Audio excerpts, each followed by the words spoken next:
I went to school on the East Coast. I did not realize that baked ziti was a thing. I'm gonna do mine that I think is just a little bit, more delicate. At the same time, I'm gonna smoke it. I'm gonna grill it. I'm gonna grill pasta. That's gonna happen today.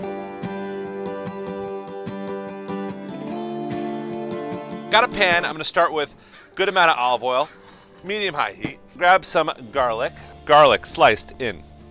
I'm gonna add a little bit of salt over that garlic and then as much chili as you want. This is the same chili flake that comes in your pizza box. The second you see that first garlic start to kind of get crisp, grab your tomatoes, and I like to kind of squeeze. Tons of salt, absolutely tons. All right, so it's been about 15 minutes and you can see most of my tomatoes have kind of broken down. That seems weird, but I'm gonna lighten it with a little bit of cream. Almost like we're making a vodka sauce or something. Grab some basil, right in, turn off the heat. I have some penne. You can use, what am I making again?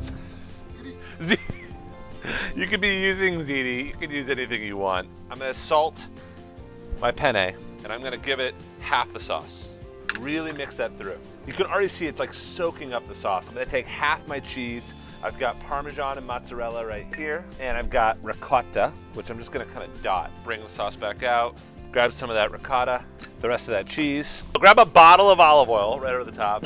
I'm just gonna throw some more chili flakes. And I'm gonna put it into my actual smoker. It's at about 425 degrees. I'm gonna smoke it for about 25 minutes. You can do the exact same thing in your oven. I feel like I'm like a wrestler entering the arena. Ziti, meat smoker.